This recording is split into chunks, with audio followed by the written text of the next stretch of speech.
Hey guys, so we are here today. We're going to talk about the auto industry and not just talk about it, but we're going to do what we do, which is talk about how the 2020s are going to change and what the auto industry is going to do as part of that and play a role in this evolution.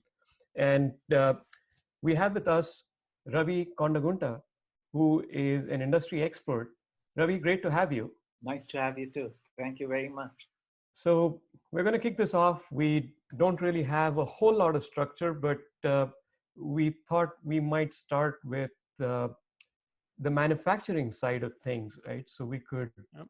talk about how manufacturing as a process is changing, and with this pandemic, how the the geography is going to get impacted. So the where the manufacturing happens, Mm.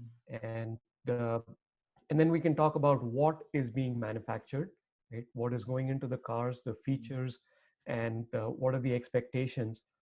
And then we could also talk about how the sales model is changing around it with the newer generations, the millennials, and also the Gen Zs wanting to own less and less cars.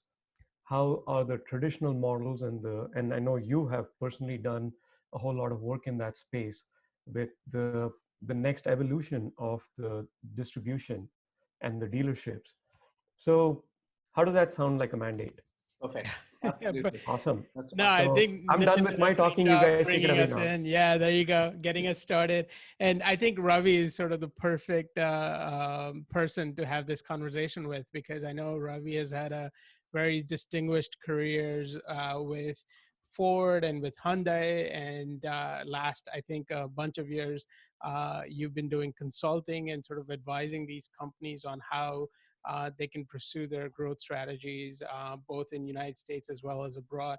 So that you're the person that we wanted to connect with them with most, and so thank you for coming today, and welcome. And I'm looking Thank forward you for the to opportunity. a fantastic conversation. Yeah, Thank you for the opportunity. Cars, hey, cars and coffee and donuts, and I'm there.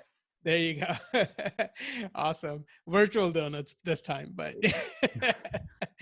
And so Nitin's yeah, mug of coffee with All exactly. right. Nitin's name There you written go. on it too. I Yeah, love that. exactly. I'm not Nitin's going to tell you always what I'm fancy with his drinking. coffee cups. Yeah.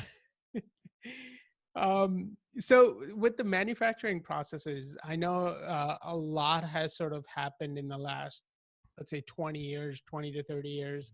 Um, before then, automation was very limited, and now more and more automation is playing a bigger role in the manufacturing processes.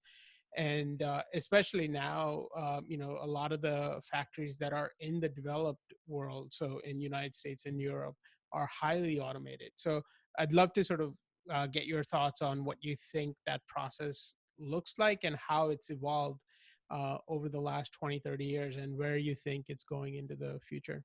Absolutely. And thank you, Dhawal, for that opportunity. And it's very interesting the way you structured this. I like where it's not, hey, what do you think kind of a deal. Let's start with manufacturing, making it and where the industry is going, because it gives you a chance to talk about what is core in automotive, right? And core in automotive is that old Henry Ford assembly line, Yep. right?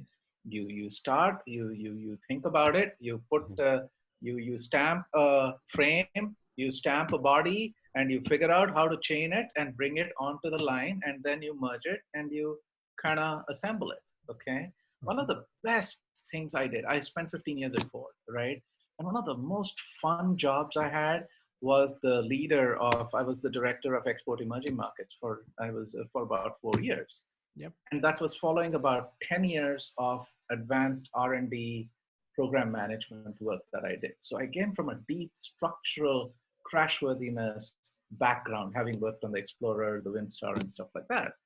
And in export emerging markets, I was this guy who was supposed to be responsible for strategy and execution of export strategy. This is not global strategy. This is export of US cars and trucks outside the United States. Hmm. And what that gave me is this unique window into assembly plants, assembly processes, and assembly lines, right? I went into Ford Motor Company had about 20 assembly plants around the North America before they moved some of them to Mexico. And I spent time and I loved it. I come from a manufacturing background where my dad was running aluminum lines and steel lines. So I loved assembly plants. None of my cohorts had gone to an assembly plant, right? None of them had. And when the day I got this job and they said, hey, listen, you have to put a different color mirror and a different color body trim. I said, okay, where are my cars, right? Where do I make them, right? And what I learned there is I used to go to Michigan truck plant, Kansas City assembly plant, Rouge assembly plant, places where they make these cars, Mustangs, Explorers, Expeditions, and F-150s. And I also was a student of this book called The Machine That Changed the World. 1980s, 1990s, a book that's called Machine That Changed the World. It's about Japanese lean manufacturing, okay? And while they talk about Japanese lean and all that stuff, they did a very fundamentally different thing in an assembly line. They took a line, Japanese took a sequential assembly line, right? And made it into modules, modular assembly lines, right? So you could literally put a different module or correct it or communicate that. So interiors, you had this module. So I think until the 90s, you had all these linear assembly lines, right? They all changed with Toyota obviously becoming the king of the jungle. The Japanese assembly plants changed the quality, changed the way, and then you can control these assembly plants. Fast forward to Hyundai, I went and so the Michigan truck plant, all these plants you'll see, early morning shift, thousands of people in the parking lot, thousands, okay, coming in for their shifts. I was fortunate enough when they were setting up Alabama assembly plant, Hyundai's first assembly plant in North America, I happened to go to Montgomery assembly plant. And I happened to go with my ex-boss, John Krafchick, who is the guy who was VP of this thing. And we just, hey, Michigan truck guy, I'm a Michigan truck guy. He was my boss in Hyundai. And I'm telling you, there were 20 cars in the parking lot. 20 cars in the parking lot. When you go inside Alabama assembly plant, seriously, immaculate, right? And that assembly plant had so we saw these things, right? Had the floors moved instead of the people. Things came to you, the thing came to you, sorry, I'm talking about manufacturing a lot, but I think that transition to flexible assembly plants has taken place over the past decade. No, this is the whole idea. So don't be sorry. Right? This is what we want to learn. So that's fantastic. This beautiful process. It was so flexible in Hyundai, and Toyota has this too, but Hyundai is now the benchmark for assembly plants. The walls of the assembly plant were not grouted to the ground.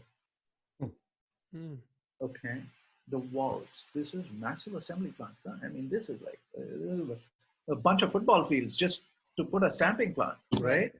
And all of them are robotics. I mean, there were hardly 20 people on the assembly line. Stamping plant, completely robotized. Hey, listen, even Ford was robotized, right? I mean, they had transitioned to robots.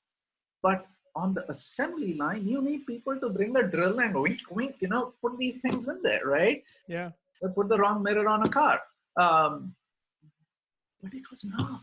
And it was just, these guys were sitting there. It was like their desk. A car would come. The car, instead of you going up to the car, there was a conveyor that would bring the car to your level. If you're tall, it would go there. If you're short, it would adjust, right? And you go put in your assembly thing, right? And they were so agile. Hyundai can change a part into a car from approval, from manufacturing approval to car, right, is within 2 months, within 60 days. Ford Motor Companies, when I was there, okay, this was 2003, and I don't think it has changed that much, and I don't mean to beat up on Ford. These are older plants. That's what right? It's close to 6 months. The fastest. Wow. You want to change a trim on a car seat. right? The color of a car seat. You get approval, then you have to go through this supply chain system, The entire supply chain, right? yeah. And that's what they're talking about. Ford is talking about. Ford suppliers right now are saying this is complex, right? And you need 2 week gain time with their suppliers so that they come in and do it, right? Ford is doing now Detroit assembly plants are doing some incredible work, but this flexible assembly process, right?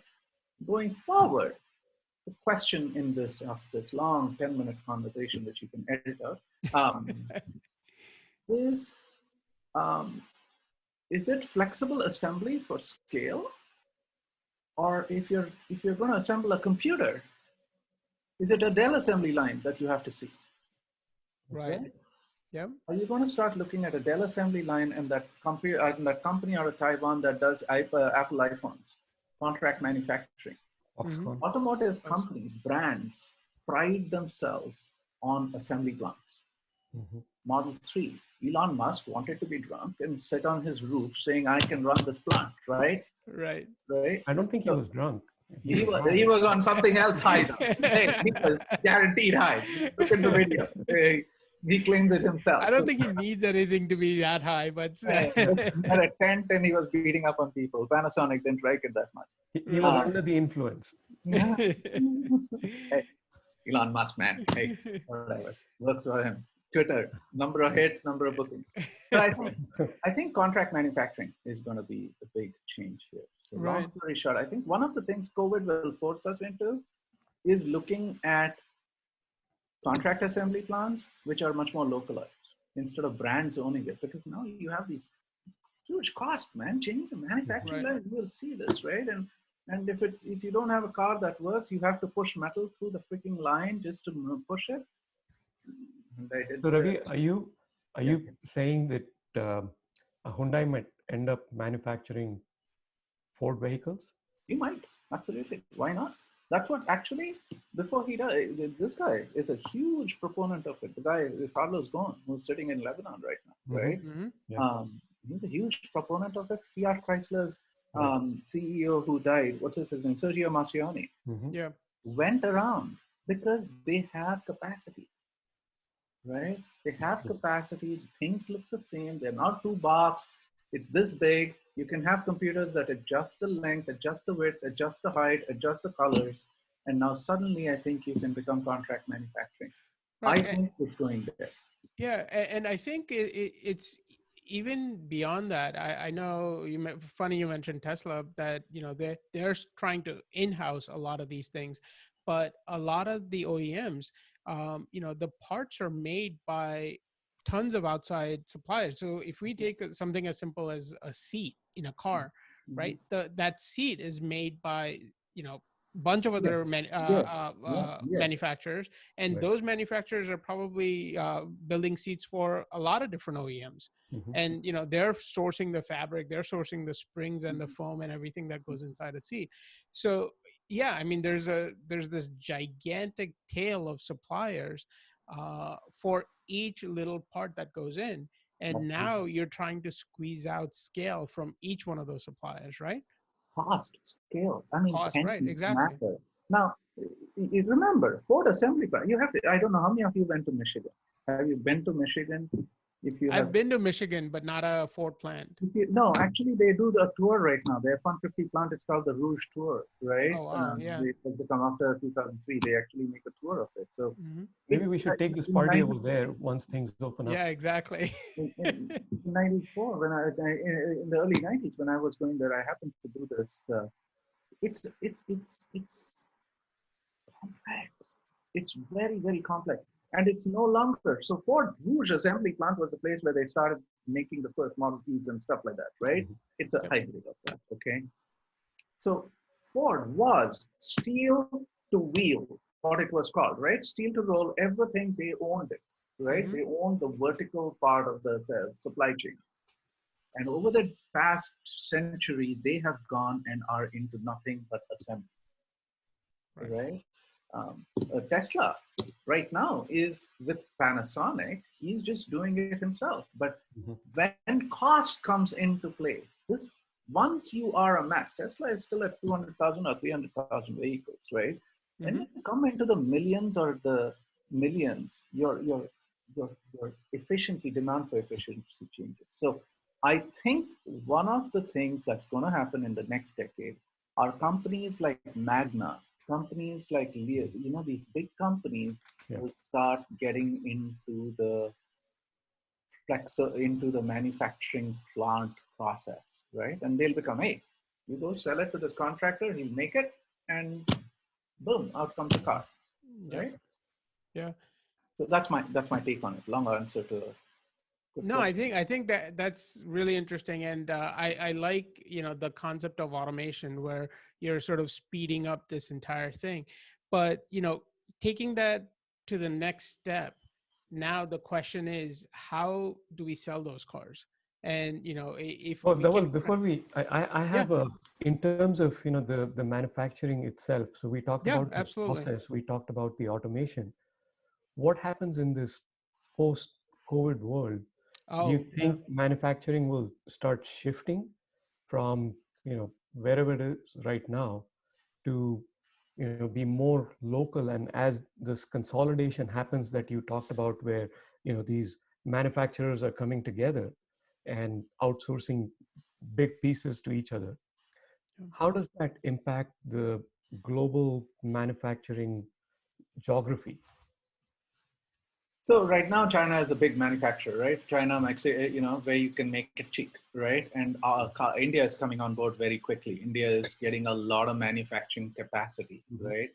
So I think you have to.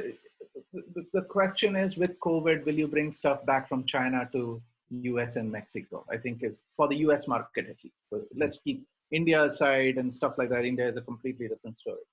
Um, and with the new USMCIA or whatever that's called, NAFTA 2, right? Hmm. NAFTA 2 is what I'd like to call it.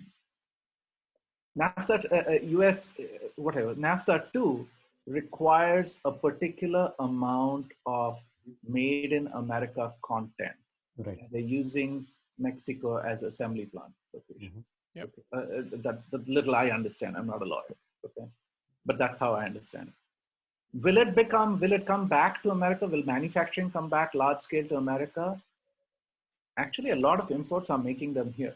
So BMW makes their cars here, Hyundai makes their cars here, Kia makes their cars here, Toyota makes more cars here and stuff like that. So there is a lot here. Yeah. Now, most of them are in that Tennessee, Mississippi, Alabama belt. They've West moved from Coast, yeah. Michigan to that belt, Yeah. okay? Georgia, Tennessee, Mississippi, the corridor Yep. will now and the Toyota assembly plant from California has moved out, right? Mhm. Will assembly plants come back to the states where they are made? I don't think so. I think manufacturing is still a cost competitive process. I think in states where there are high labor costs, even with robotics and automation, think about it. An engineer in Ann Arbor was able to control the dimensions, the radio going into a car in a Hyundai in Montgomery, Alabama. Okay, seriously, Montgomery, Yeah. Alabama, as Koreans would put it, right? Um, yeah, you can with connected computers and connected machines, whether it's a printer, whether it's a manufacturing company doing it right here or doing it there. I think at the end of the day, cost of manufacturing matters, Yeah. and where cost in America is, it's here. I don't think we import a lot. I don't think Ford or the big three or the Koreans or the Japanese import vehicles from China into United States. Are we going to export to China? I don't think so. And so I don't think we're going to become an export plant, but COVID will force us to look at that a little bit differently and perhaps consolidate it. And the hybrid will be this manufacturing, Right. contract There'll be manufacturing. some shift, but I don't think not there'll so be much of a shift. major. It'll be an adjustment, but not much of a shift. And you think that that's going to be the same for electric powertrains as well, as the seats and things like that don't really, they don't change from car to car, but electric powertrain I think is quite unique. And I know Nissan and some of these other manufacturers have spent years developing this. Tesla obviously is the big player. They're developing that in California and Nevada. Do you think It's that's still going to there. stay? That type of manufacturing will stay in U.S. also? Yeah, yeah, I think so. I think You think? I think cars are heavily regulated, heavily taxed. I mean, there are tax complications and stuff like that, which will force a lot of manufacturing to be here. I don't Okay. see Frank Ferrara, my colleague at Traction Labs. He thinks one of the biggest threats to American industry will be Chinese manufactured cars coming here with Chinese brand names on them, Mm-hmm. right? I'm not talking that right now. I think that is a Chinese brand play rather than a manufacturing play. Your structure is with manufacturing going upwards, right? Right. Right. And so I think from a manufacturing standpoint, there might be a shift over the next decade, computerization and all this stuff into contract manufacturing. But I don't think it'll move from where it is. Mhm. Expertise, robotics, all these guys who are low cost labor is there. I think cost of land in these traditionally rich states is higher. So I don't think that will change that. Well, Yeah. Tesla may move out of California, but Yeah, exactly, right? Hey, if he does not open up, hey, you Yeah. don't know where his parachute will go. That's a political decision, not a cost-based decision. But yes, That's a Twitter decision right. more than a political decision. No, That's a but Twitter I totally agree with you that instead of moving a plant, I think adding innovation makes a lot of sense. And Tesla, I remember for Model 3 when Elon was talking about their manufacturing processes, they were saying that something as simple as connecting two wires, you need humans to do that because those wires are dangling and there's no way robots can capture them and plug them correctly. So something as simple as that, I think, makes a lot of sense. But now, for Model Y and things like that, they're coming out with um, wires that are sort of riveted in place, so they don't have to plug them in. The machines can just connect the parts, and the wires get plugged in automatically. So things like that, where innovation can replace, human labor cost. I think that makes a lot of sense. So this way, you don't actually end up moving the facility. You're just introducing more innovation into the mix. Absolutely. Right. I think, yeah, it depends on styling. I think depends on how, yeah, and flexible assembly, the fact that you're going to have pretty much universal parts and, Right. Lear does parts for General Motors, Ford, Hyundai, Chrysler, and, everybody, right? They're just, the dimensions are a little bit different, right? Right. So Yeah. I think yes.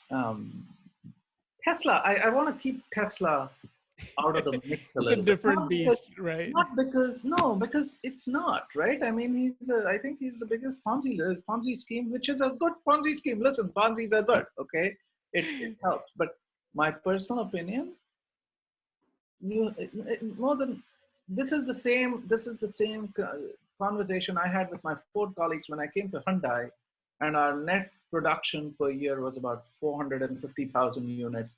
And if we did 500, we were waiting to celebrate and pop the champagne, right? They make 1.5 million F-150s a Right. year. Yep.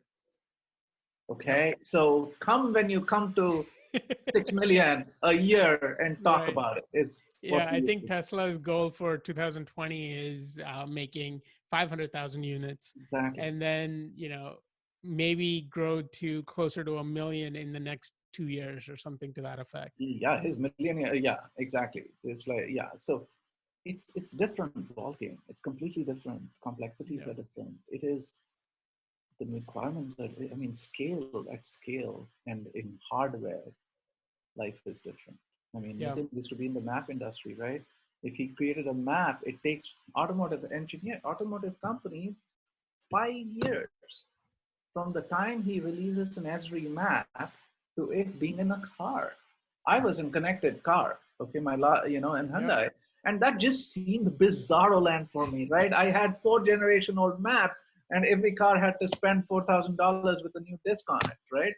10 times the cost of a radio. So it's just different So industry, different I, beast. I with Tesla, I think we should have a separate conversation because, as you know, full disclosure, I'm an investor in Tesla. I drive a Tesla, so I happen to like that product. But I also think that they're doing a lot of interesting things with the manufacturing processes, No doubt. especially the Okay. factory they built in China, right? Noted. From Noted. a mud field Okay. to a finished product in 12 months.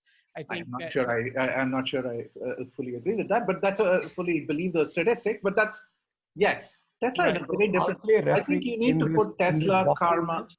I Ravi, think you need to put Tesla Karma, Byton, and a whole bunch of cars into a different bucket. Right. Okay, and talk about those as Porter has these five forces, which I love. I love good. Neeraj said MBAs, and I love good MBA frameworks. And these are the guys who are the fifth box in that five box innovation series, right? These Right. guys are disrupting, right? But Exactly. you can't put them in that big central competitor stage because they're not in that scale. Right. right. So, we talked about manufacturing. Let's talk about what is being manufactured. Mm-hmm, mm-hmm. So the tech that is going into, as far as I see it as an outsider, it almost sounds like, instead of putting the steel to the wheel, we are now building something around a computer, right? So that's not what's happening today, but in the near future, it seems like that's where we are trending. So let's talk about the digitization of the autos, and also the electrification of the vehicles that we are seeing. And then the third component could be the feature set, and seems like the most Mm-hmm. paradigm shifting is the inception of automation or autonomous driving, right? Dhaval, if you want to add anything to that, but I Yeah. No. think I those are think the I three think big that things for me. I think with to your point and to Ravi's point from before, I think these guys that are Tesla and some of the other smaller startups are essentially forcing the industry to innovate and to develop electric powertrains and develop these autonomous features in the car. So I'd love to get Ravi's thoughts on where he thinks the industry as a whole is moving, and are these startups essentially dragging them to a place where they don't necessarily want to go? So the biggest. So I want to get the word digitization. What do you mean by digitization?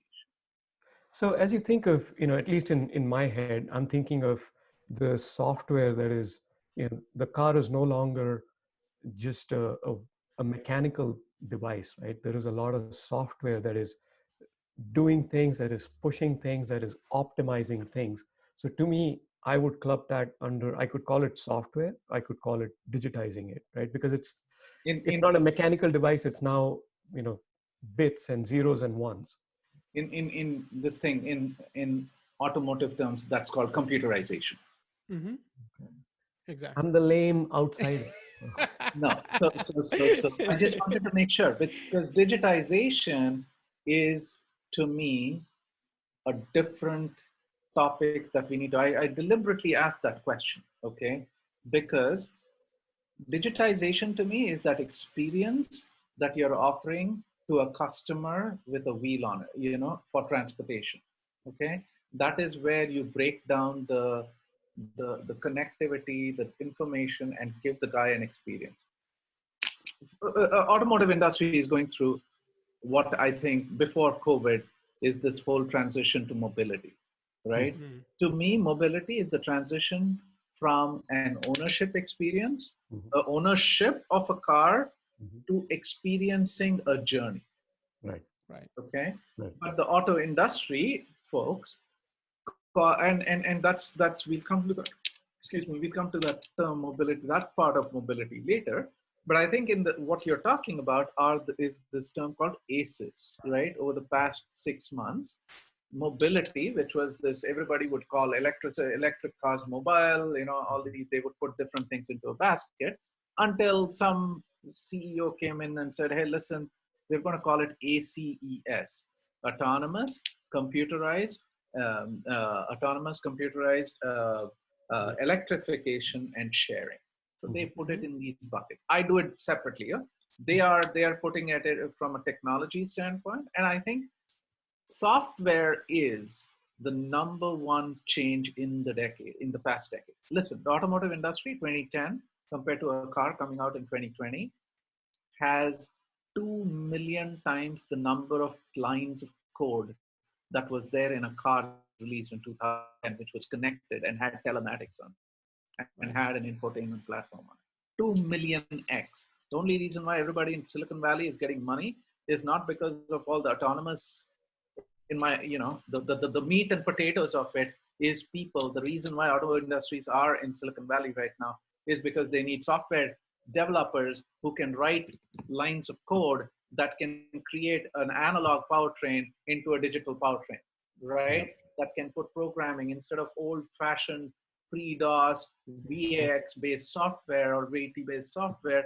Now they're actually putting Microsoft OS into it, or whatever OS into it, and developing code around it. So every module in the car is getting connected and computerized. Fact of life. Okay. And 5G is accelerating it, all that stuff. But computerization, as you call digitization, is will not stop, regardless of where things are going. Okay. The, the interesting thing, now you're talking cars and life cycles, 4, 5, 7 years, Mhm. development life cycle, 15-year, and on-road life cycle, right? So you have long costs. Um, the cost of an electric powertrain, okay, is a fraction of the cost of a ICE powertrain, internal Yep. combustion engine, Right. right? Not because of metal. It's not because of the rigidity of metal and stuff like that. It's because it's a computer board that can be developed and within a matter of months and within a matter of a few years, rather than a whole validation cycle of 2 years, right? You need Yep. to take an engine, you have a new V6 or a i4, and you need to take it for a drive, make sure it's tuned, make sure now you have a program, you go to a computer, boom, clip up some stuff, and you have tuning, Right. right?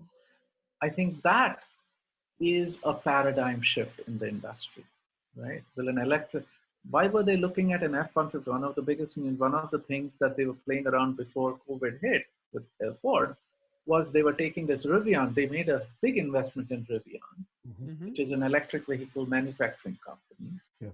Yep. and said, hey, listen, we want an electric powertrain in it, right? Because then they can get modules out of the electric vehicle that can go into their big one for their meat and potato, their main bread and butter truck, their 150. So electrification, I don't think you'll see too many electric car.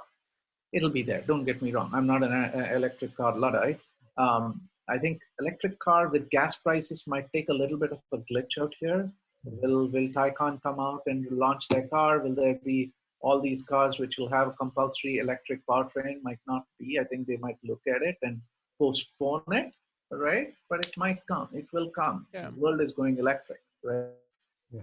There But was no a, gas I prices. read a report that said this was again, pre-March. It said there are 17 electric models out there. It was expected by the end of 2020 there will be 64 or 62, I think. My Traction Labs, we had 17 in 2018. Number Right. of vehicles, number of models, according to we counted them, 17 in 2018. By 2022, it would be 85. Right. Wow. So I don't know how they're going to hold up now after all this with Right. gas prices And how dropping. many are, Right. but they have obviously made that investment, right? Porsche Taycan, I made a down payment on it. I love it. I'm looking forward to it. Right. How am I going to switch, But right? I mean, I already see, like for example, Ford backing away from their plans for F-150. They said they were going to Brilliant. delay it by a few months. Brilliant. I think for a lot of the larger OEMs, electrification wasn't necessarily a priority. It was something they were spending R&D dollars on and sort of following up on, but it wasn't let's get it done. It was more of sort of a hobby, if you would. It was no, it was a strategic decision, right? I mean, electrification to buy. Now, electrification is not just about the fact that you are going software, right? Right. You are going software. Can you add that software on a bigger board and have an electric powertrain in partnership with LG or Panasonic? Right. Boom, right? Remove the engine. That's what I used to do in my US electric. I spent a year and a half on a US electric car startup, right? Remove the powertrain. Literally, we bought a Right. Geo Prism and a Ford Ranger, removed the powertrain, removed the engine over a 4-day period, put in batteries and put in a controller, Yep. right? So it's not an either or, it's a stage gating process, right? So, but software is the bigger challenge. I think software, the transition to software in a car is bigger. And I think in a way, cars like Taycan are great for sort of testing out that software, right? Taycan is not a mainstream car, right? It really, it's what, 150,000 plus $200,000 car. So it really is sort of a test bed to try out all of these new technologies, and more importantly, try out the new software, make sure that it's road ready and customer ready. Right. Then you can sort of come Right. down the price ranges and start to electrify rest of the Right. rest of your Remember, lineup. Nissan Leaf has Yep. been there as long as ever. Okay. Yeah. Remember, I mean, for all the antics of Elon Musk and Tesla, the more number of electric cars have been sold by Nissan and Toyota than anybody. I mean, Toyota Prius is a pretty darn good car, man. We've been doing that. They've been doing that. And Yeah. our friend Mohini has a car that on the downside, she loved it, and then suddenly one day it became a piece of brick. Yep. Seriously, right? Yeah. I mean, Ravi, what do I do? Try this button, push this button. No, it's a brick. Seriously, right? Right.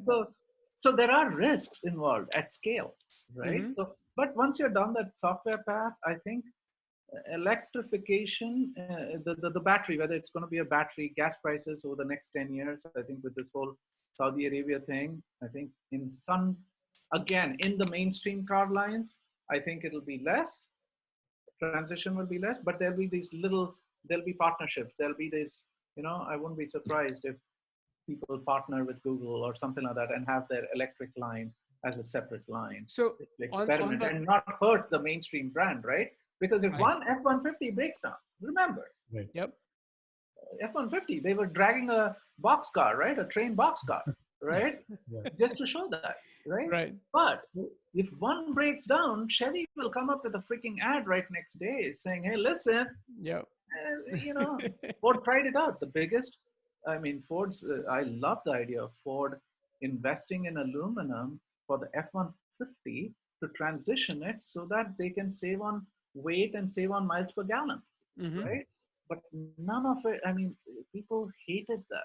In the industry, the people who are dealers and stuff like that, you have to change the whole system, right? Right. And it's a risk.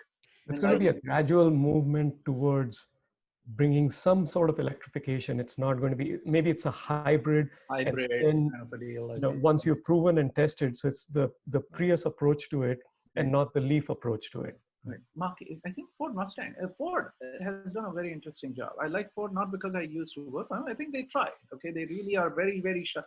I have friends there who are the most brilliant people I have ever met.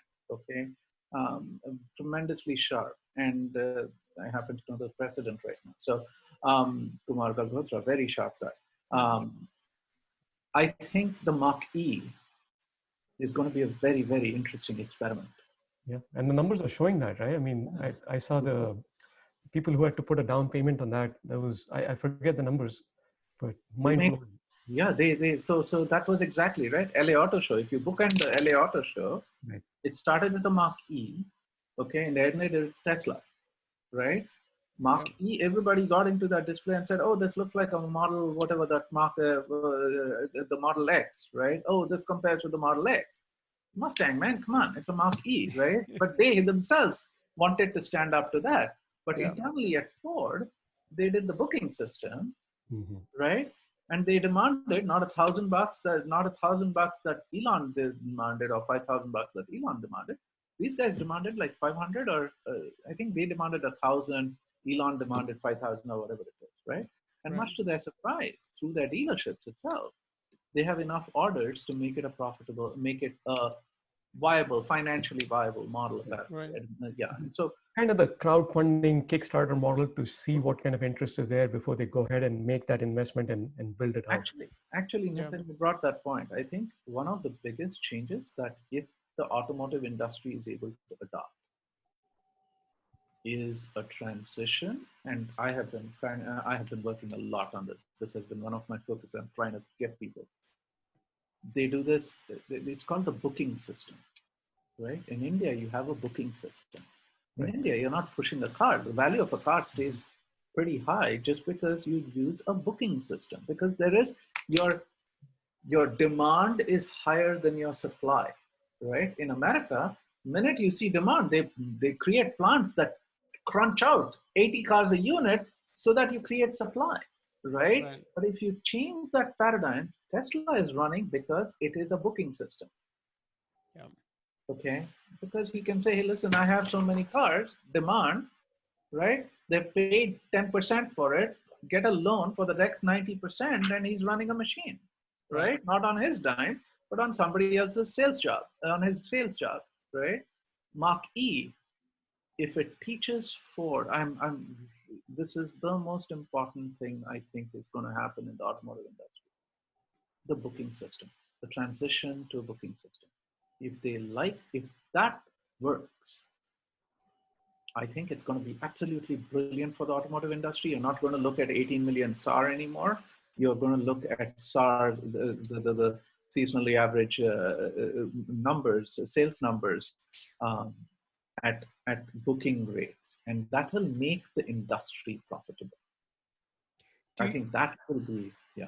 do you So think sorry, the I think the no, booking I system love the idea of a is booking a very system good and, idea. selling on, on demand, essentially manufacturing on demand. Yeah, exactly. I think that's a fantastic idea. And I think it works really well with, Mach-E, or for, these higher end vehicles that are 100, because they're not, you can plan for them. And most people do plan for them for a long time before they actually purchase one. But for entry level vehicles, when we are talking about, $30,000, $40,000 cars, or even $20,000 cars, do you think the booking concept still makes sense? Because a lot of those are, maybe first time car buyers, or, they're not necessarily planning years in advance to buy a car. Do you think that makes sense? So the booking system worked for a Model 3. That's the one that shook the True. automotive industry.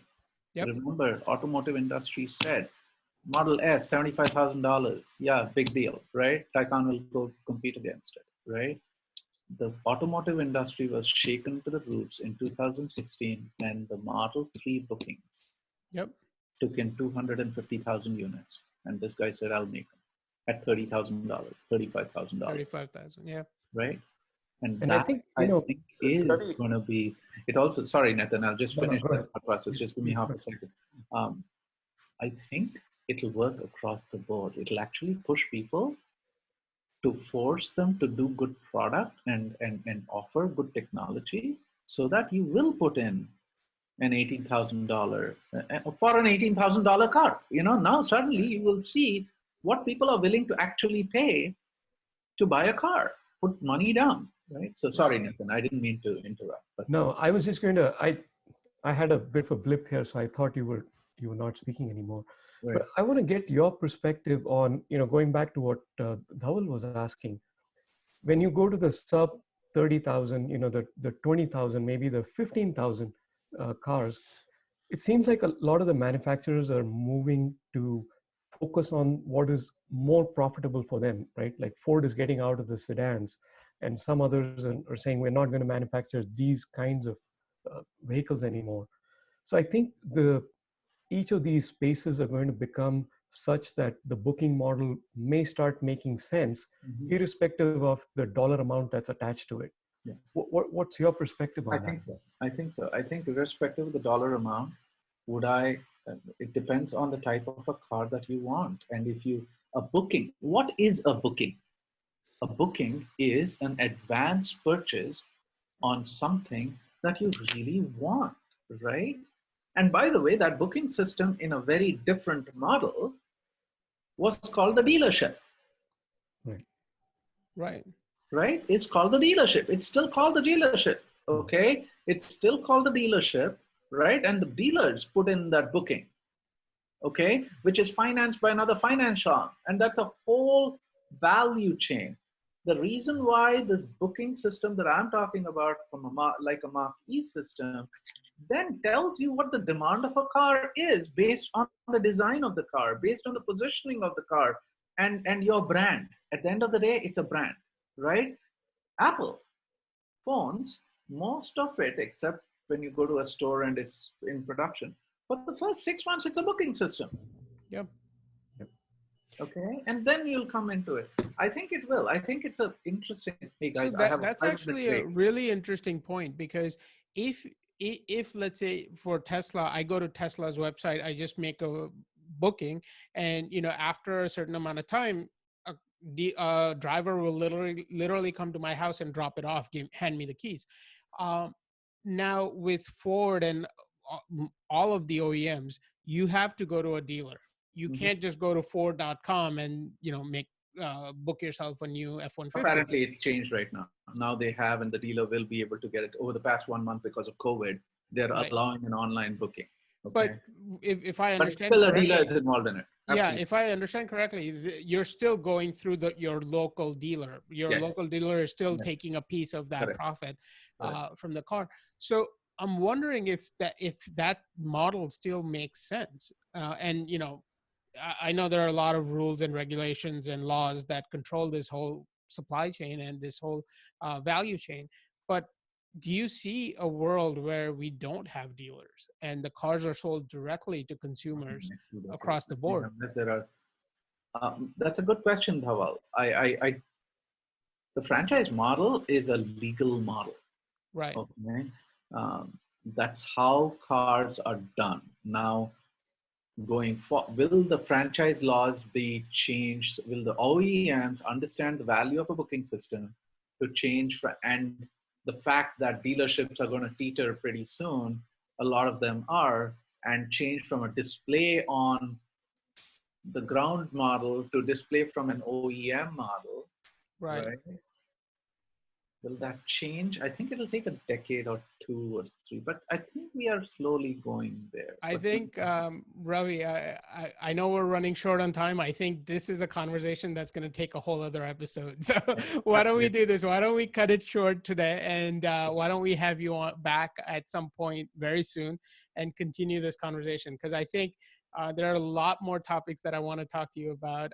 Everything from, what the cars are going to be like in the future, what the business is going to be like, and what the industry is going to be like. So we have to have you back at some point. But we'll wrap it up for I'd today. love to. I know I didn't even go through half your agenda there, but it's fun. Sorry, my manufacturing stories. I have lots of stories. So No, that's fantastic. hopefully, That's exactly what we want. So with that, I want to wrap it up. I want to thank Ravi again for coming on to this show and sharing his experiences. I think it was a fantastic conversation. If you like the show, make sure you click like below, and also make sure you subscribe, because we have tons of great guests lined up and we can't wait to share those episodes with you. So make sure you click subscribe so you don't miss out on any of those great episodes. Talk to you soon. Bye.